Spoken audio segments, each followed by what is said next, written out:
सदस्यगण,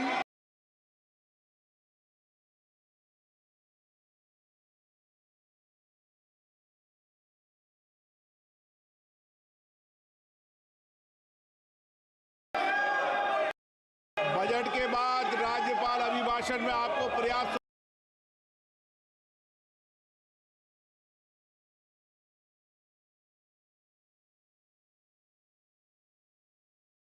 अवसर दूंगा।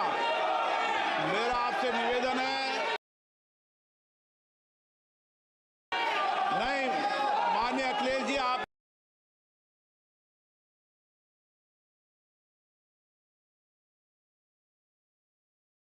संसद की मर्यादा को आप बना, कभी बजट भाषण के अंदर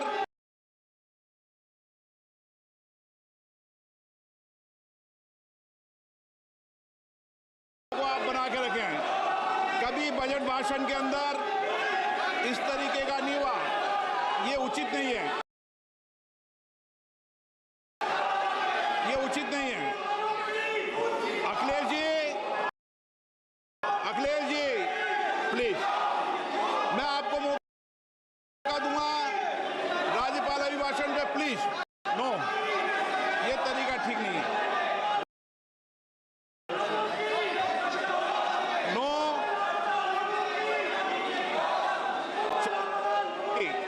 राज्यपाल अभिभाषण पे चर्चा होगी। नो तरीका।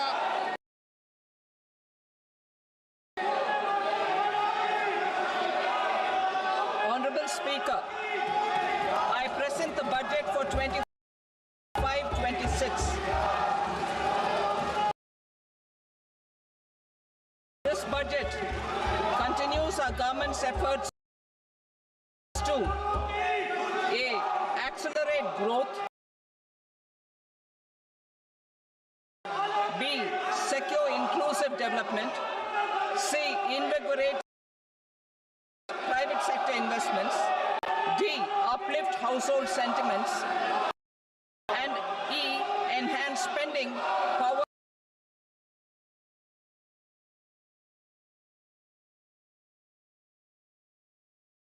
power of India's rising middle class.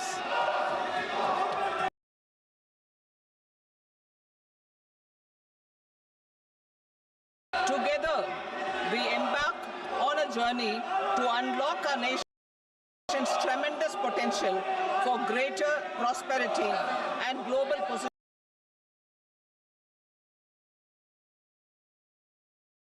under the leadership of Honorable Prime Minister Shri Narendra Modi. As we complete the first quarter of the 21st century, continuing geopolitical headwinds suggest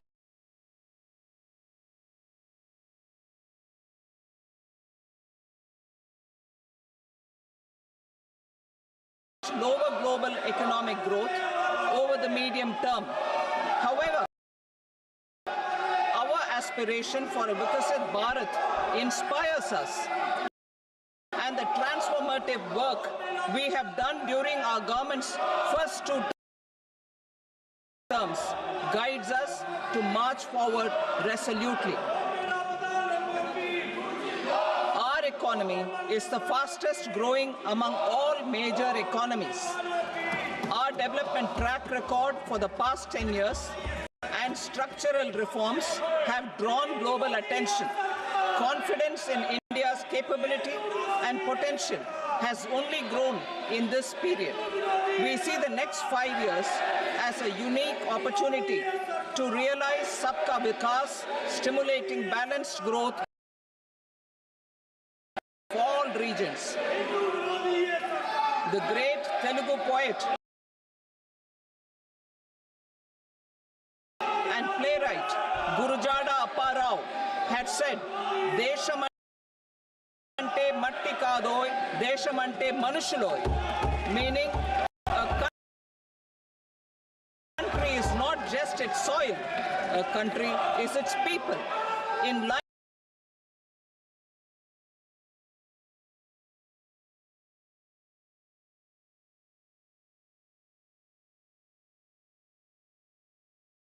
with this, for us, Vikasit Bharat encompasses zero poverty, 100% quality good school education, access to high quality, affordable and comprehensive health care, 100% skilled labor with meaningful employment, 70% women in economic activities, and farmers making our country the food basket of the world. In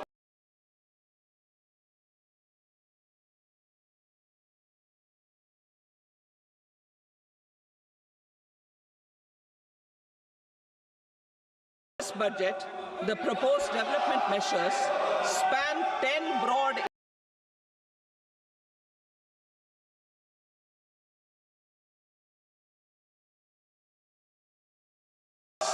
focusing on Garib, youth, Annadata and Nari, spurring agricultural growth and productivity.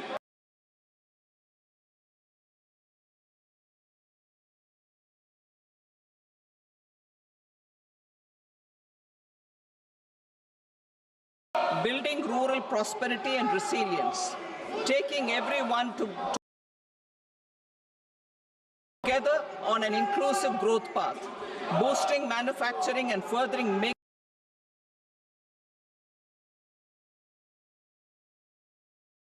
Make in India, supporting MSMEs, enabling employment-led development, investing in people, economy and innovation, securing energy supplies, promoting exports and nurturing innovation. For this journey of development, our four powerful engines are agriculture, MSME, investments and exports. The fuel, our reforms. Our guiding spirit, inclusivity, and the destination, Vikasit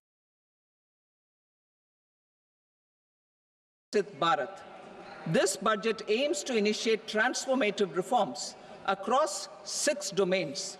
During the first 5 years, these will augment our growth potential and global competitiveness. The domains are taxation, power sector, urban development, mining, financial sector, and regulatory reforms. Agriculture as the first engine. Now I move to specific proposals, beginning with agriculture as the first engine.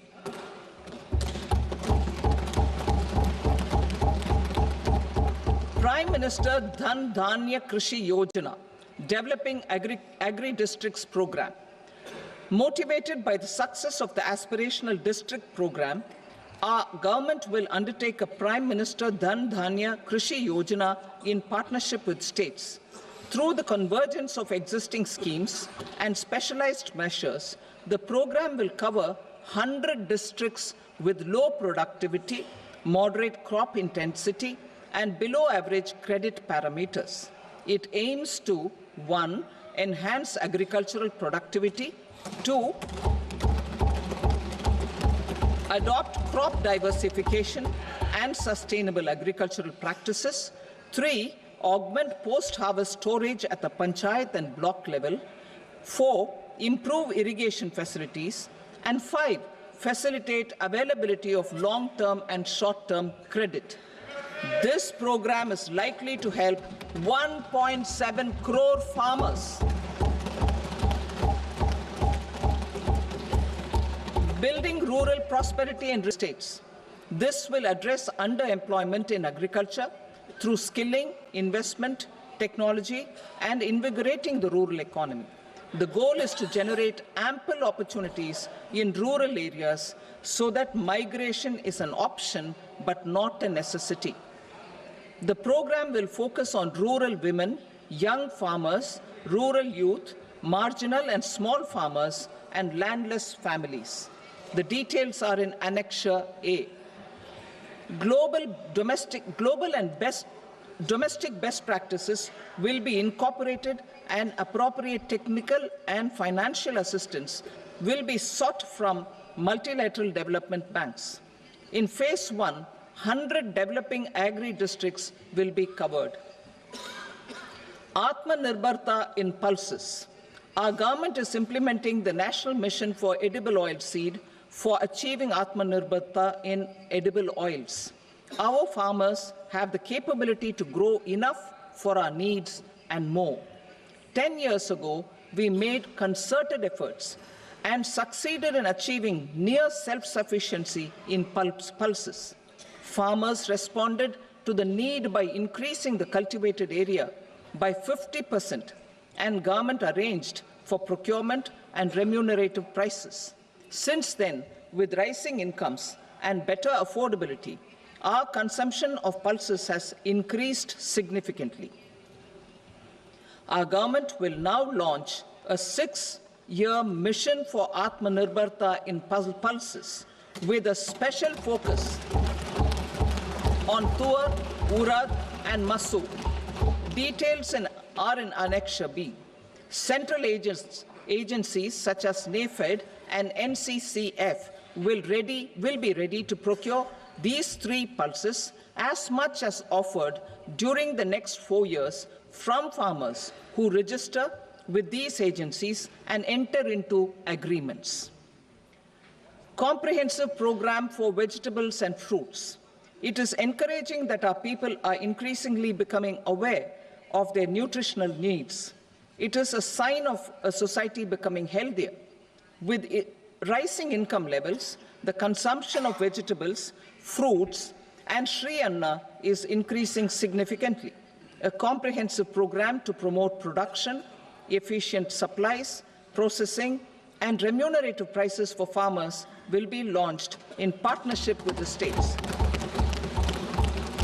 Appropriate institutional mechanisms for implementation and participation of farmer producer organizations and cooperatives will be set up.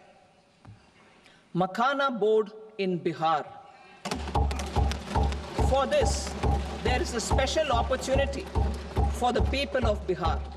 A Makhana board will be established in the state to improve production, processing, value addition, and marketing of Makhana. The people engaged in these activities will be organized into FPOs.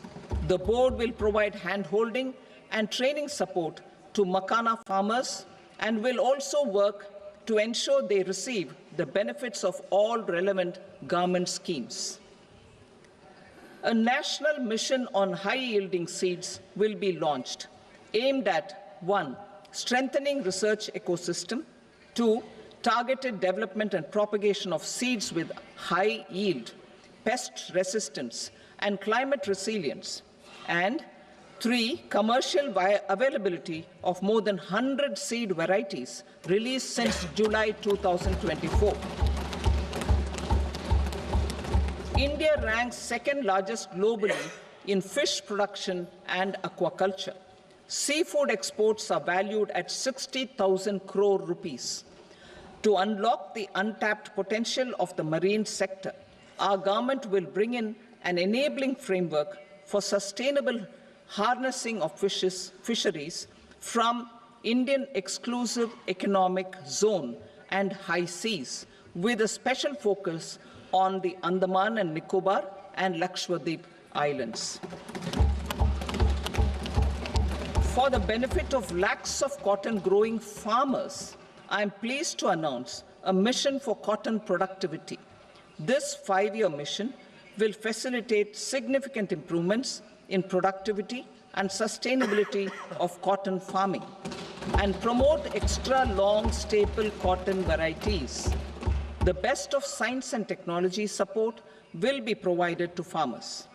Aligned with our integrated 5F vision for the textile sector, this will help in increasing incomes of the farmers and ensure a steady supply of quality cotton for rejuvenating India's traditional textile sector. Kisan credit cards facilitate short-term loans for 7.7 crore farmers, fishermen, and dairy farmers. The loan limit under modified interest subvention scheme will be enhanced from 3 lakh rupees to 5 lakh rupees for loans taken through the KCC. For Atmanirbharta in urea production, our government had reopened 3 dormant urea plants in the eastern region. To further augment urea supply, a plant with annual capacity of 12.7 lakh metric tons will be set up at Namrup in Assam.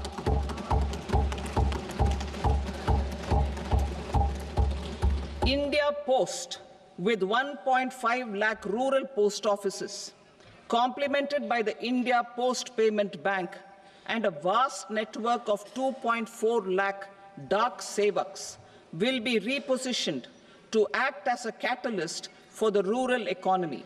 Details are at Annexure C. India Post will also be transformed as a large public logistics organization. This will meet the rising needs of Vishwakarmas, new entrepreneurs, women, self-help groups, MSMEs, and the large business organizations. Our government will provide support to NCDC for its lending operations for the cooperative sector. MSMEs as the second engine. Now I move to MSMEs as the second engine, which encompasses manufacturing and services with a focus on MSMEs numbering 5.7 crores. Currently, over 1 crore registered MSMEs, employing 7.5 crore people and generating 36% of our manufacturing, have come together to position India as a global manufacturing hub. With their quality products, these MSMEs are responsible for 45% of our exports. To help them achieve higher efficiencies of scale, technological upgradation, and better access to capital, the investment and turnover limits for classification of all MSMEs will be enhanced to 2.5 and 2 times respectively. This will give them the confidence to grow and generate employment for our youth. The details are given in Annexure D. To improve access to credit, the credit guarantee cover will be enhanced. First, for micro and small enterprises from 5 crore to 10 crore rupees, leading to additional credit of 1.5 lakh crores in the next 5 years. Second, for startups from 10 crore rupees to 20 crore rupees, with the guarantee fee being moderated to 1% for loans in 27 focus sectors which are important for Atmanirbhar Bharat. And for well-run exporter MSMEs, for term loans up to 20 crore rupees. Also for the micro enterprises, we will introduce customized credit cards with a 5 lakh rupee limit for micro enterprises registered on Uddhav portal. In the first year, 10 lakh such cards will be issued. Fund of funds for startups. The alternate investment fund, AIFs, for startups have received commitments of more than 91,000 crores rupees. These are supported by the fund of funds set up with the Government of India's contribution of 10,000 crore rupees. Now, a new fund of funds with expanded scope and a fresh contribution of another 10,000 crore rupees will be set up. A new scheme will be launched for 5 lakh women, scheduled castes and scheduled tribes, first-time entrepreneurs. This will provide term loans up to 2 crore rupees during the next 5 years. The scheme will incorporate lessons from the successful Stand Up India scheme. Online capacity building for entrepreneurship and managerial skills will also be organized. Measures for labor-intensive sectors. To promote employment and entrepreneurship opportunities in labor-intensive sectors, our government will undertake specific policy and facilitation measures. To enhance the productivity, quality, and competitiveness of India's footwear and leather sector, a focused product scheme will be implemented. The scheme will support design capacity, component manufacturing, and machinery required for production of non-leather quality footwear, besides the support for leather footwear and products. The scheme is expected to facilitate employment for 22 lakh persons, generate over 4 lakh crore rupees, and exports of over 1.1 lakh crore rupees. Measures for the toys sector. Building on the National Action Plan for Toys, we will implement a scheme to make India a global hub for toys. The scheme will focus on development of clusters, skills, and a manufacturing ecosystem that will create high-quality, unique, innovative, and sustainable toys that will represent the Made in India brand. Support for food processing. In line with our commitment towards Purvodaya, we will establish a National Institute of Food Technology, Entrepreneurship, and Management in Bihar. The institute will provide a strong fillip to food processing activities in the entire eastern region. This will result in 1. Enhanced income for the farmers through value addition to their produce, and 2. Skilling entrepreneurship and employment opportunities for the youth. Manufacturing mission, furthering Make in India. Our government will set up a national manufacturing mission covering small, medium, and large industries for furthering Make in India by providing policy support, execution roadmaps, governance, and monitoring framework for central ministries and states. Details are in Annexure E. Given our commitment to climate-friendly development, the mission will also support clean tech manufacturing. This will aim to improve domestic value addition and build our ecosystem for solar PV cells, EV batteries, motors and controllers, electrolyzers, wind turbines, very high voltage transmission equipment, and grid-scale batteries. Investment as the third engine. Now I move to investment as the third engine, which encompasses investing in people, investing in the economy, and investing in innovation. Investing in people. Saksham Anganwadi and Poshan 2.0. Saksham Anganwadi and Poshan 2.0 program provides nutritional support to more than 8 crore children, 1 crore pregnant women, lactating mothers all over the country, and about 20 lakh adolescent girls in aspirational districts and the Northeast region. The cost norms for these nutritional support will be enhanced appropriately. Atal Tinkering Labs. 50,000 Atal Tinkering Labs will be set up in government schools in the next 5 years to cultivate the spirit of curiosity and innovation and foster a scientific temper among young minds. Broadband connectivity to government secondary schools and PHCs. Broadband connectivity will be provided to all government secondary schools and primary health centers in rural areas under the BharatNet project. Bharatiya Bhasha Pustak Scheme. We propose to implement a Bharatiya Bhasha Pustak scheme to provide digital form Indian language books for schools and for higher education. This aims to help students understand their subjects better and in their language. National Centers of Excellence for Skilling. Building on the initiative announced in the July 24 budget, 5 national centers of excellence for skilling will be set up with global expertise and partnerships to equip our youth with the skills required for Make for India, Make for the World manufacturing. The partnership will cover curriculum design, training of trainers, and a skills certification framework and periodic reviews. Expansion of capacity in IITs.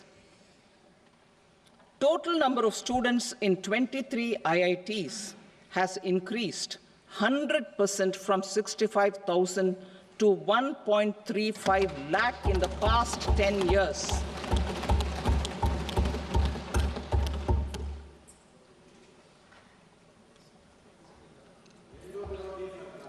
Additional infrastructure will be created in the 5 IITs started after 2014 to facilitate education for 6,500 more students. Hostel and other infrastructure capacity at IIT Patna will also be expanded.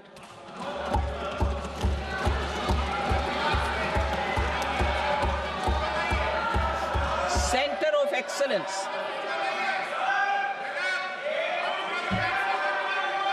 Center of Excellence in AI for Education. I had announced 3 centers of excellence in artificial intelligence for agriculture, health, and sustainable cities in 2023. Now a center of excellence in artificial intelligence for education will be set up with a total outlay of 500 crores.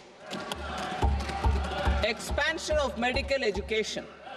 Our government has added almost 1.1 lakh undergraduate and postgraduate medical education seats in 10 years, an increase of 130%.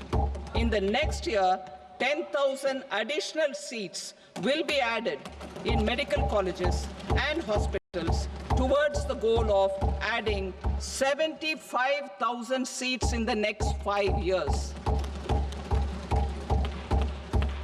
Daycare cancer centers in all district hospitals. Our government will facilitate setting up of daycare cancer centers in all district hospitals in the next 3 years. 200 centers will be established in 25-26 itself. Strengthening urban livelihoods. Our government has been giving priority to assisting urban poor and vulnerable groups. A scheme for socio-economic upliftment of urban workers will be implemented to help them improve their incomes, have sustainable livelihoods, and a better quality of life. PM Swanidhi scheme has benefited more than 68 lakh street vendors, giving them respite from high-interest informal sector loans. Building on this success, the scheme will be revamped with enhanced loans from banks, UPI-linked credit 1,000 rupees limit, and capacity building support. Social Security scheme for welfare of online platform workers. Gig workers of online platforms provide great dynamism to the new age services economy. Recognizing their contribution, our government will arrange for their identity cards and registration on the e-Shram portal. They will be provided health care under PM Jan Arogya Yojana. This measure is likely to assist nearly 1 crore gig workers.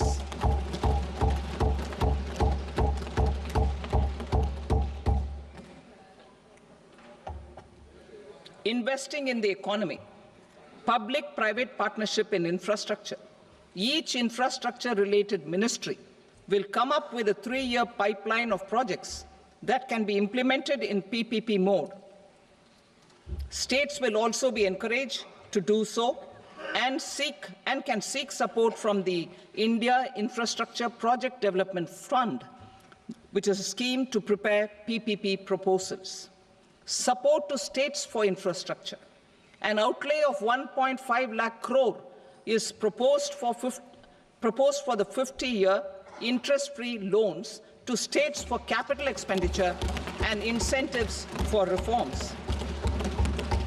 Building on the success of the first asset monetization plan announced in 2021, the second plan for 2025 to 30 will be launched to plow back capital of 10 lakh crore in new projects.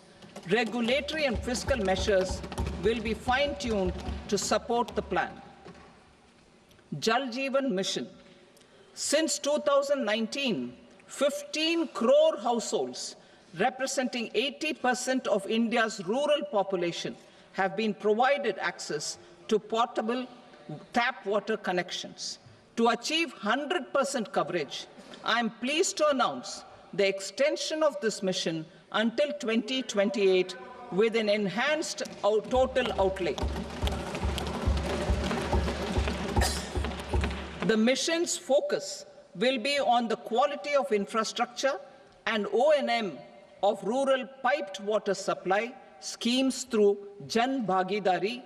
A separate MOU or separate MOUs will be signed with the states and union territories to ensure sustainability and citizen-centric water services delivery. Urban sector reforms.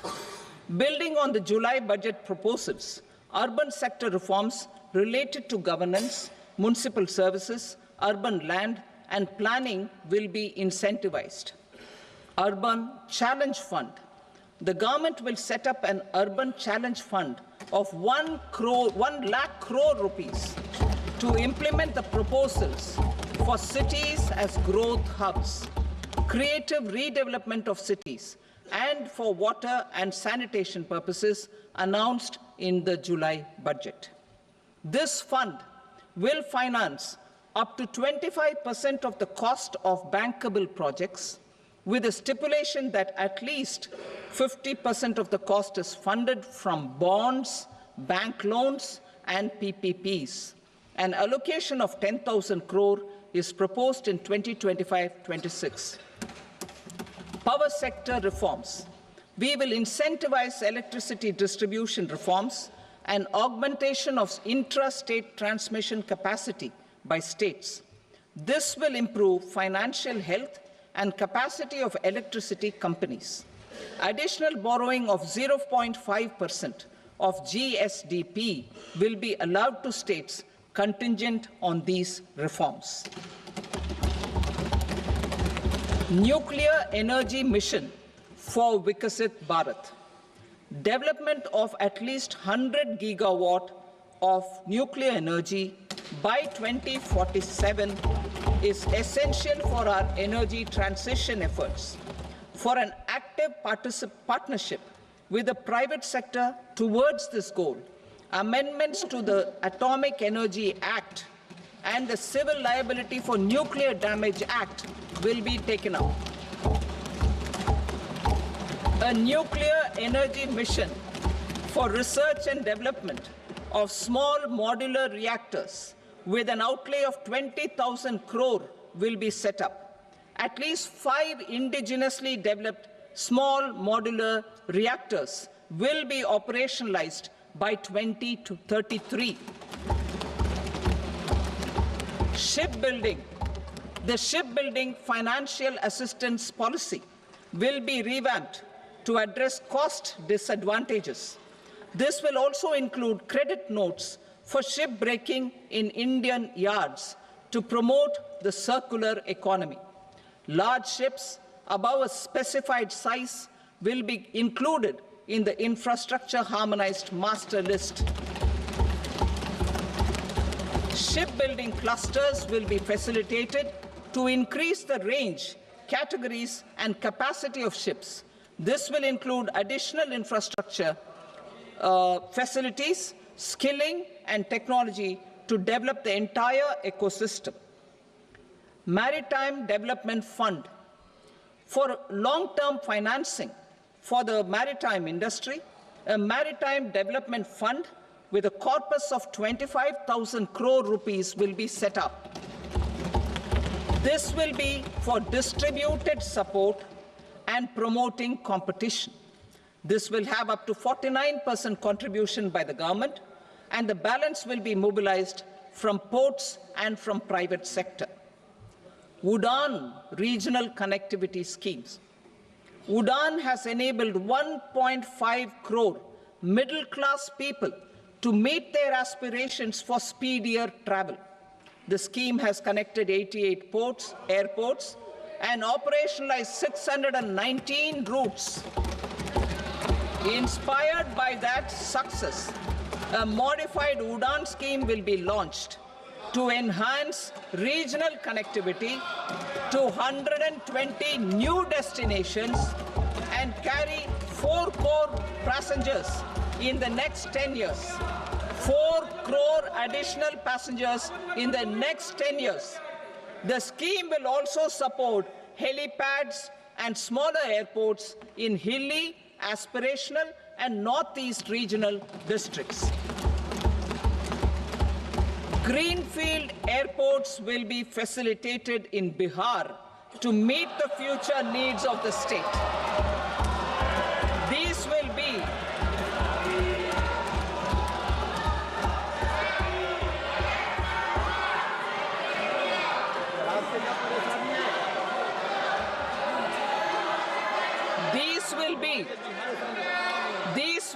in addition to the expansion of the capacity of Patna Airport and a brownfield airport in Beta. Western Kosi Canal project in Mithilanchal. Financial support will be provided for the Western Kosi Canal ERM project, benefiting a large number of farmers, cultivating over 50,000 hectares of land in the Mithilanchal region of Bihar. Mining sector reforms.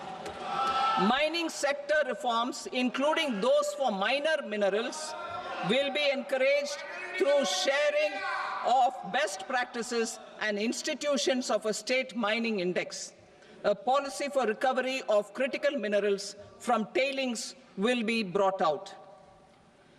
Under the special window for affordable and mid-income housing, SWAMI, 50,000 dwelling units in stressed housing projects have been completed and keys handed over to home buyers. Another 40,000 units will be completed in 2025, further helping middle-class families who were paying EMIs on loans taken for apartments while also paying rent for their current dwellings. Building on this success, SWAMI Fund 2 will be established as a blended finance facility with contribution from the government, banks, and private investors. This fund of 15,000 crore rupees will aim for expeditious completion of another 1 lakh units. PM Gati Shakti data for private sector. For furthering PPPs and assisting the private sector in project planning, access to relevant data and maps from the PM Gati Shakti portal will be provided. Tourism for employment-led growth. Top 50 tourist destination sites in the country will be developed in partnership with states through a challenge mode. Land for building key infrastructure will have to be provided by the states. Hotels in these destinations will be included in the infrastructure harmonized list. The following measures will be taken for facilitating employment-led growth. Organizing intensive skill development programs for our youth, including in institutes of hospitality management. Providing mudra loans for homestays. Improving ease of travel and connectivity to tourist destinations. Providing performance-linked incentives to states for effective destination management, including tourist amenities, cleanliness, and marketing efforts. And introducing streamlined e-visa facilities along with visa fee waivers for certain tourist groups. Continuing with the emphasis on places of spiritual and religious significance, in the July budget, there will be a special focus on destinations related to the life and times of Lord Buddha. Medical tourism and heal in India. Medical tourism and heal in India will be promoted in partnership with the private sector, along with capacity building and easier visa norms. Investing in innovation. To implement private sector-driven research, development, and innovation initiatives announced in the July budget, I am now allocating 20,000 crore rupees for this purpose. A deep tech fund of funds will also be explored for startups as a part of this initiative. In the next 5 years, under the PM Research Fellowship Scheme, we will provide 10,000 fellowships for technological research in IITs and IISc with enhanced financial support. The second gene bank with 10 lakh germplasm lines will be set up for future food and nutritional security. This will provide conservation support to both public and private sectors for genetic resources. We will start a national geospatial mission to develop foundational geospatial infrastructure and data. Using PM Gati Shakti, this mission will facilitate modernization of land records, urban planning, and design of infrastructure projects. A Gyan Bharatam mission for survey, documentation, and conservation of our manuscript heritage with academic institutions, museums, libraries, and private collectors will be undertaken to cover more than 1 crore manuscripts. We will set up a national digital repository of Indian knowledge systems for knowledge sharing. Now I move to exports as the fourth engine. We will set up an export promotion mission with sectoral and ministerial targets driven jointly by the Ministries of Commerce, MSME, and Finance. It will facilitate easy access to export credit, cross-border factoring support, support to MSMEs to tackle non-tariff measures in overseas markets. A digital public infrastructure, Bharat Trade Net, for international trade will be set up as a unified platform for trade documentation and financing solutions. This will complement the Unified Logistics Interface platform. The BTN will be aligned with international practices. Support will be provided to develop domestic manufacturing capacities for our economy's integration with global supply chains. Sectors will be identified based on objective criteria. Facilitation groups with participation of senior officers and industry representatives will be formed for select products and supply chains. Through this, there are huge opportunities related to Industry 4.0, which needs high skills and talent. Our youth have both.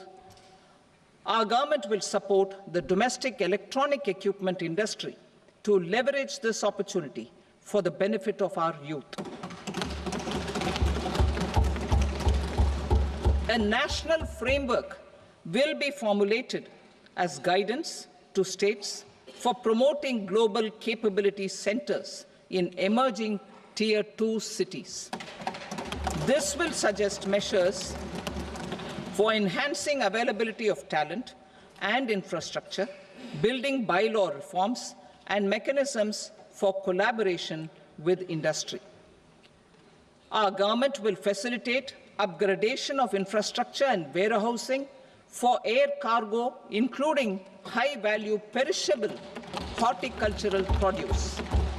Cargo screening and customs protocol will be streamlined and made user-friendly.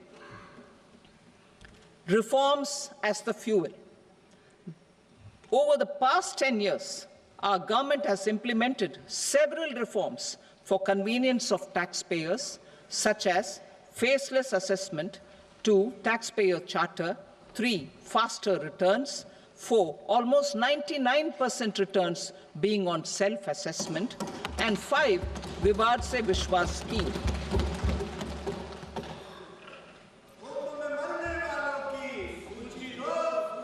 Continuing these efforts, I reaffirm the commitment of the tax department to trust first, scrutinize later. I also propose to introduce the new income tax bill next week. I will detail the indirect tax reforms and changes in direct taxes in Part B. Financial sector reforms. The FDI limit for the insurance sector will be raised from 74 to 100%. This enhanced limit will be available for those companies which invest the entire premium in India. The current guardrails and conditionalities associated with foreign investment will be reviewed and simplified. The services of India Post Payment Bank will be deepened and expanded in rural areas. NABFID will set up a partial credit enhancement facility for corporate bonds for infrastructure.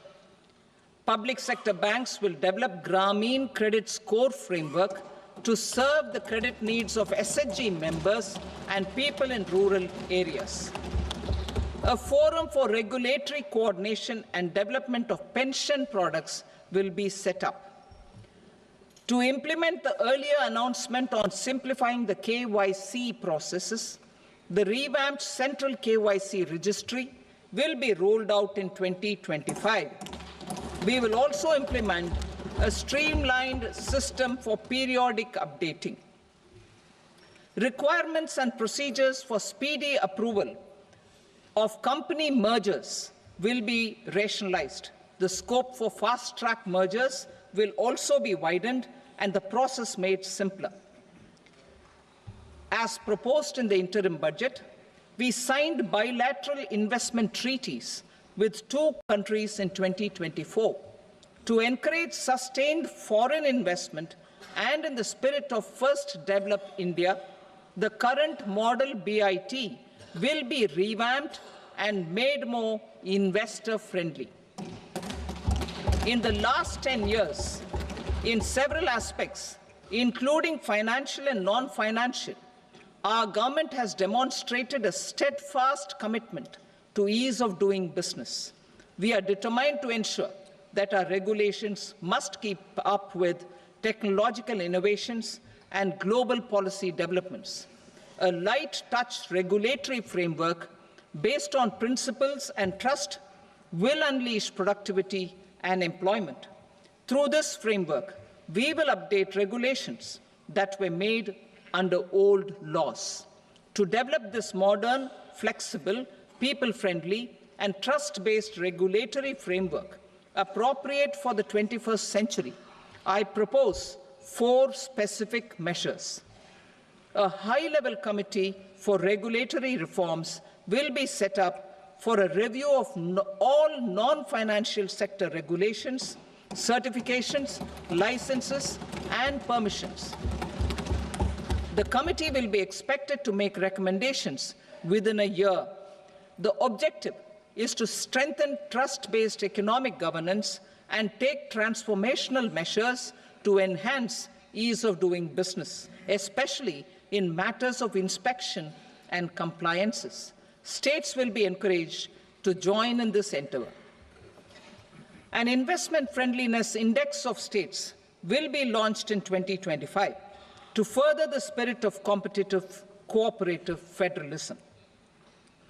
Under the Financial Stability and Development Council, a mechanism will be set up to evaluate impact of the current financial regulations and subsidiary instructions. It will also formulate a framework to enhance their responsiveness and development of the financial sector. Vishwas Act 2023, more than 180 legal provisions were decriminalized. Our government will now bring up the Jan Vishwas Bill 2.0 to decriminalize more than 100 provisions in various laws. I now move to fiscal policy. In the July budget, I had committed to staying the course for fiscal consolidation. Our endeavor will be to keep the fiscal deficit each year such that central government debt remains on a declining path as a percentage of the GDP. The roadmap for the next 6 years has been detailed in the FRBM statement. Revised estimates for 2024-25. The revised estimate of the total receipts other than borrowings is 31.47 lakh crore rupees, of which the net tax receipts are 25.57 lakh crore rupees. The revised test market borrowings are estimated at 14.82 lakh crore rupees. I will now move to Part B. Indirect taxes. My proposals relating to customs aim to rationalize tariff structure and address duty inversion. These will also support domestic manufacturing and value addition, promote exports, facilitate trade, and provide relief to common people. Rationalization of customs tariff structure for industrial goods. As a part of comprehensive review of customs rate structure announced in July 2024 budget, I propose to 1. Remove 7 tariff rates. This is over and above the 7 tariff rates removed in 23-24 budget. After this, there will be only 8 remaining tariff rates, including 0 rate. 2. Apply appropriate cess to broadly maintain effective duty incidence, except on a few items where such incidence will reduce marginally. 3. Levy not more than 1 cess or surcharge. Therefore, I propose to exempt social welfare surcharge on 82 tariff lines that are subject to a cess. I shall now take up sector-specific proposals. To provide relief to patients, particularly those suffering from cancer, rare diseases, and other severe chronic diseases, I propose to add 36 life-saving drugs and medicines to the list of medicines fully exempted from basic custom duty.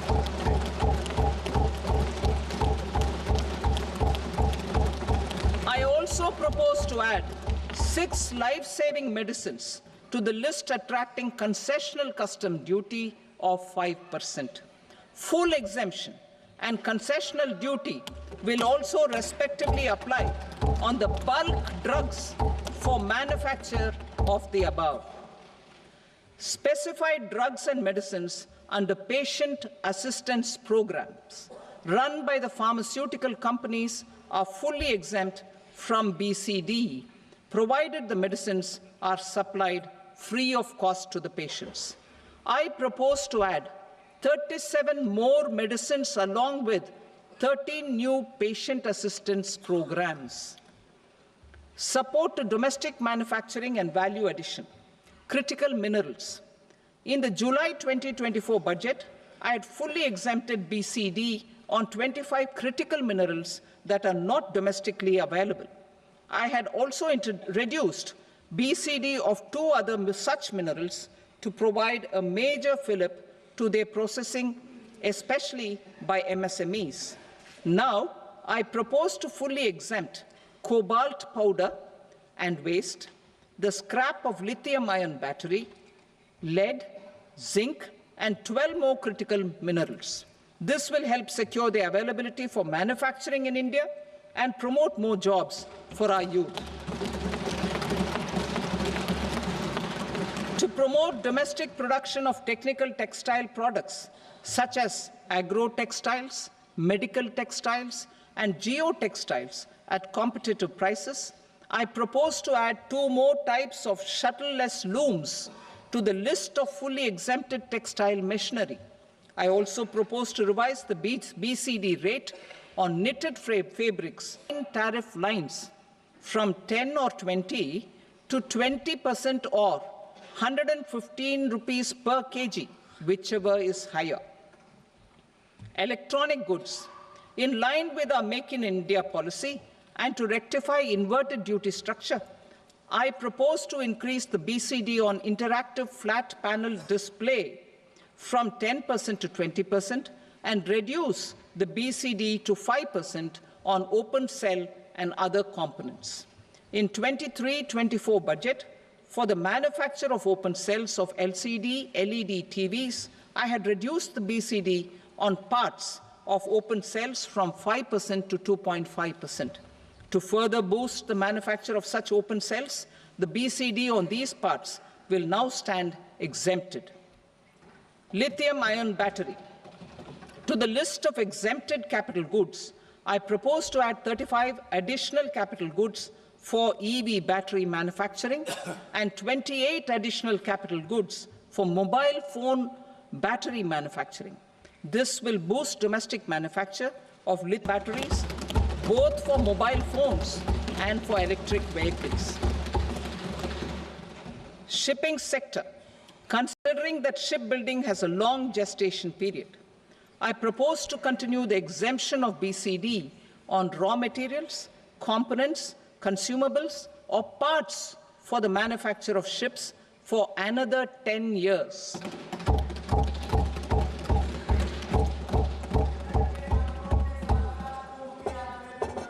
I also propose the same dispensation for shipbreaking to make it more competitive. Telecommunication. To prevent classification disputes, I propose to reduce the BCD from 20% to 10% on carrier-grade Ethernet switches to make it at par with non-carrier-grade Ethernet switches. Export promotion. To facilitate exports of handicrafts, I propose to extend the time period for export from 6 months to 1 year, further extendable by another 3 months if required. I also propose to add 9 items to the list of duty-free inputs. Leather sector.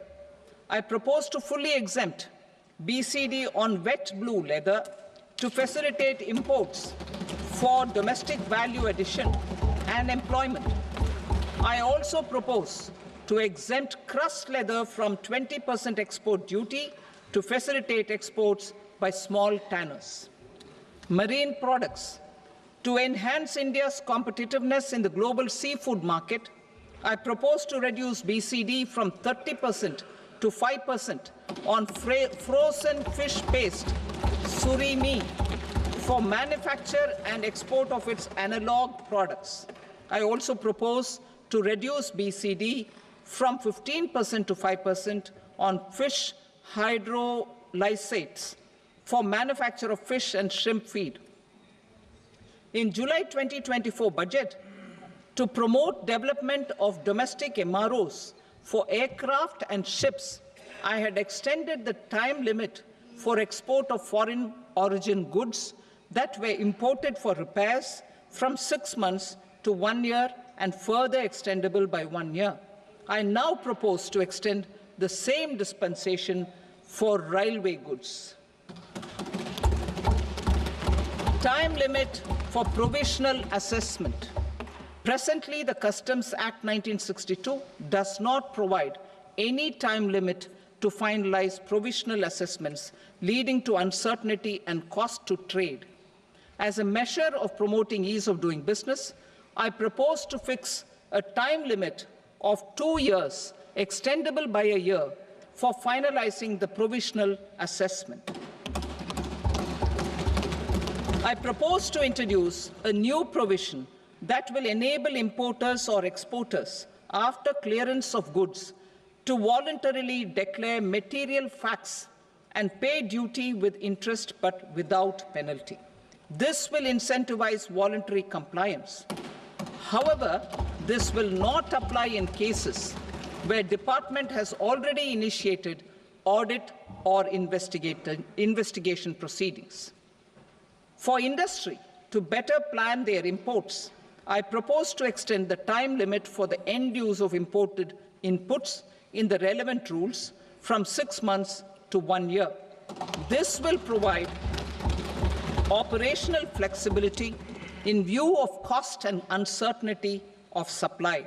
Further, such importers will now have to file only quarterly statements instead of a monthly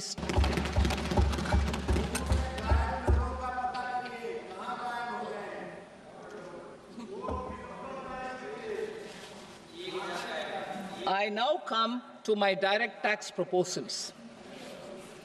In Part A, I have briefly underlined taxation reforms as one of key reforms to realize our vision of Vikasit Bharat.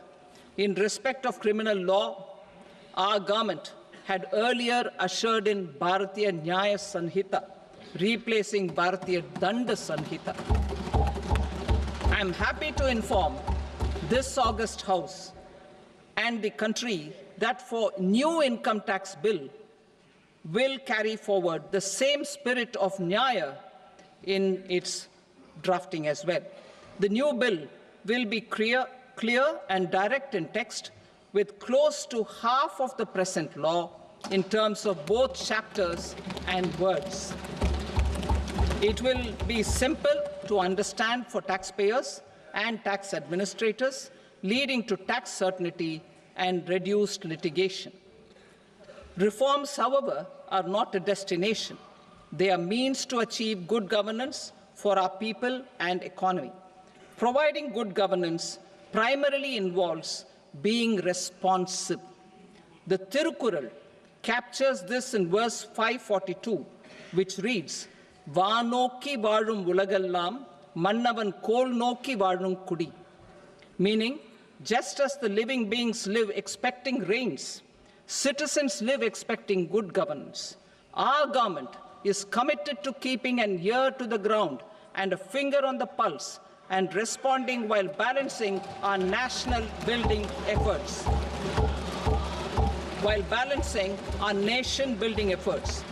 The following measures will detail just how our government will, under the guidance of PM Modi, has taken steps to understand and address. I repeat that sentence, sir. The following measures will detail just how our government, under the guidance of PM Modi, has taken steps to understand and address the needs voiced by our citizens. My tax proposals are guided by this spirit. The objectives of my proposals are as follows.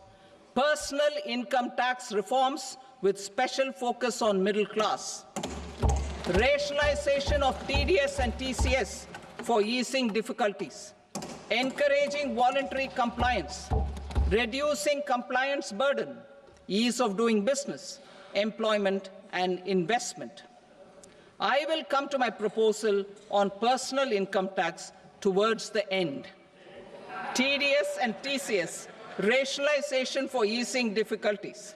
I propose to rationalize tax deduction at source, TDS, by reducing the number of rates and thresholds above which TDS is deducted.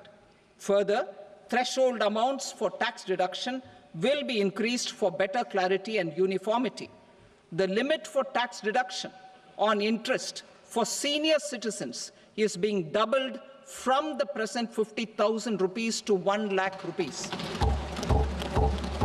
Similarly, the annual limit of 2.40 lakh rupees for TDS on rent is being increased to 6 lakh rupees. This will reduce the number of transactions liable to TDS, thus benefiting small taxpayers receiving small payments. The threshold to collect tax at source, the TCS, on remittances under RBI's liberalized remittance scheme, the LRS, is proposed to be increased from 7 lakh to 10 lakhs. I also propose to remove TCS on remittances for education purposes, where such remittances is out of a loan taken from a specified financial institution. Both TDS and TCS are being applied on any transaction related to sale of goods. To prevent such compliance difficulties, I propose to omit the TCS. I also propose that the provisions of the higher TDS deduction will now apply only in non-PAN cases. In July 2024, the delay for payment of TDS up to the due date of filing statement was decriminalized. I propose to provide the same relaxation to TCS provisions as well. The government under the leadership of Prime Minister Modi believes in Sabka Saath, Sabka Vikas, Sabka Vishwas and Sabka Prayas. In line with this, we brought in updated return facility in 2022 for voluntary compliance by taxpayers who had omitted to report their correct income. Our trust in taxpayers was proved right. Nearly 90 lakh taxpayers voluntarily updated their incomes by paying additional tax. Taking this trust further, I now propose to extend the time limit to file updated returns for any assessment year from the current limit of 2 years to 4 years. I propose to reduce the compliance burden for small charitable trusts and institutions by increasing their period of registration from 5 years to 10 years. It is also proposed that disproportionate consequences do not arise for minor defaults, such as incomplete applications filed by charitable entities. Presently, taxpayers can claim the annual value of self-occupied properties as nil only on the fulfillment of certain conditions. Considering the difficulties faced by taxpayers, it is proposed to allow the benefit of 2 such self-occupied properties without any condition.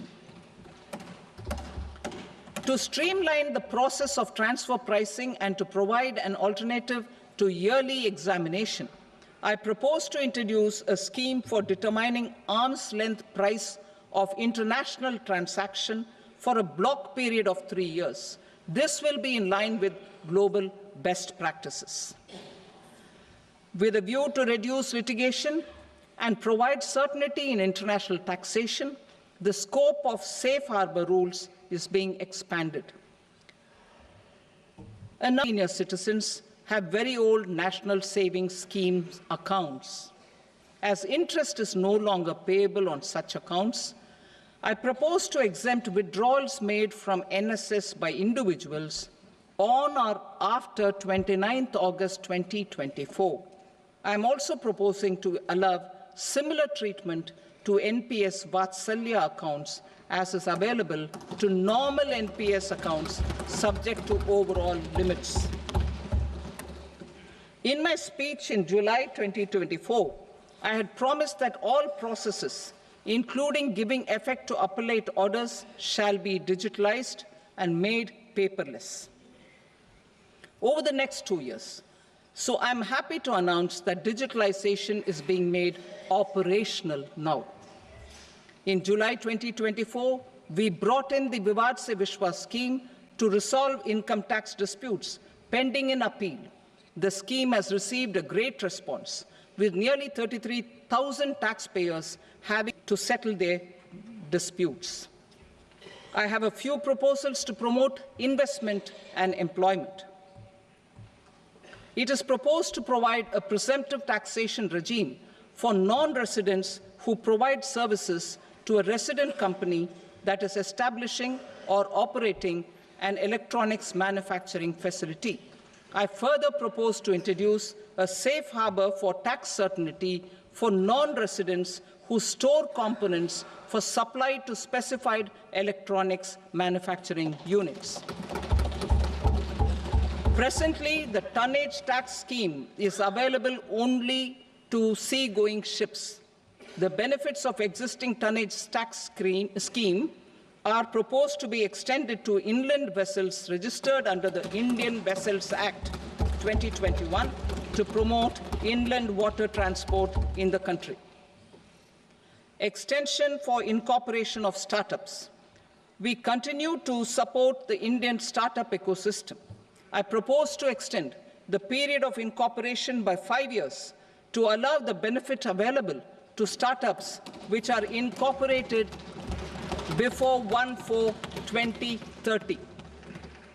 In order to attract and promote additional activities in the IFSC, I am inter alia proposing specific benefits to ship leasing units, insurance offices, and treasury centers of global companies set up in IFSC.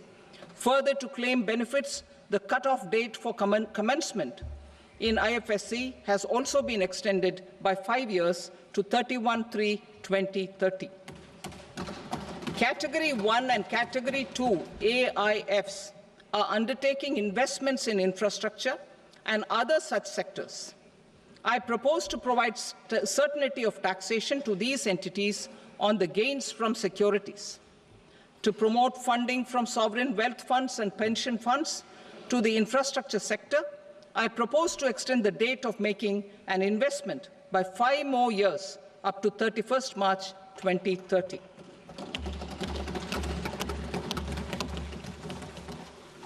Personal income tax reforms with special focus on middle class. Democracy, demography, and demand are the key support pillars in our journey towards Vikasit Bharat. The middle class provides strength for India's growth. This government, under the leadership of Prime Minister Modi, has always believed in the admirable energy and ability of the middle class in nation recognition of their contribution. In recognition of their contribution, we have periodically reduced their tax burden. Right after 2014, the nil tax slab was raised to 2.5 lakhs of rupees, which was further raised to 5 lakh rupees in 2019 and to 7 lakh rupees in 2023.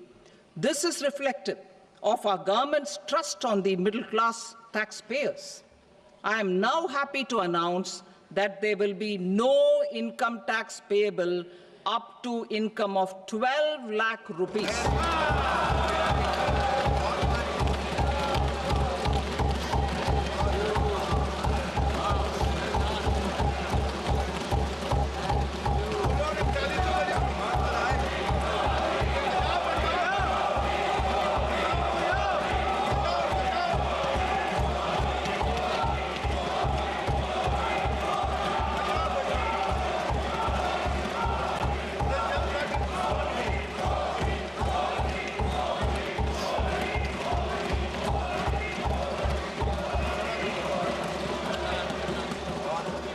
So, average income of 1 lakh per month, other than the special rate income such as capital gains, under the new regime. This limit will be 12.75 lakh for salaried taxpayers due to the standard deduction of 75,000. Slabs and rates are being changed across the board to benefit all taxpayers. The new structure will substantially reduce the taxes of the middle class and leave more money in their hands, boosting household consumption, savings, and investment. In the new tax regime, I propose to revise tax rate structures as follows: 0 to 4 lakh rupees nil, 4.8 lakh rupees to 4 to 8 lakh rupees 5%, 8 to 12 lakh rupees 10%, 12 to 16 lakh rupees 15%, 16 to 20 lakh rupees 20%, 20 to 24 lakh rupees 25%, and above 24 lakh rupees 30%. To taxpayers up to 12 lakh of normal income, other than special rate income such as capital gains. I read that again. To taxpayers up to 12 lakh of income, other than special rate income such as capital gains, tax rebate is being provided in addition to the benefit due to slab rate reduction in such a manner that there is no tax payable by them. The total tax benefit of slab rate changes and rebate at different income levels can be illustrated with a few examples. A taxpayer in the new regime with an income of 12 lakh rupees will get a benefit of 80,000 rupees in tax, which is 100% of tax payable as per the existing rates. A person having income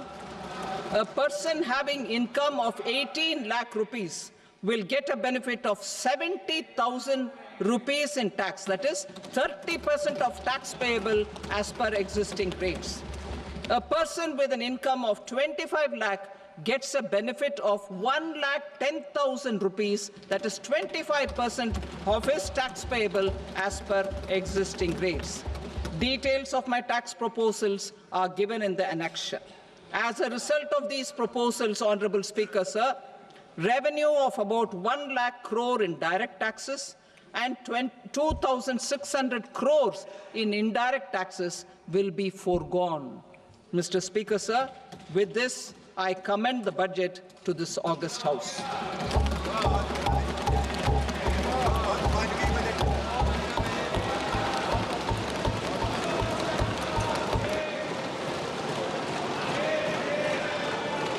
Item number 2, Srimati Nirmala Sitharaman.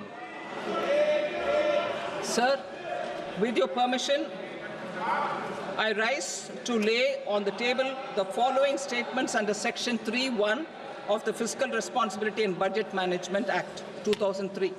Medium-term fiscal policy cum fiscal policy strategy statement and macroeconomic framework statement. Item number 3, Srimati Nirmala Sitharaman.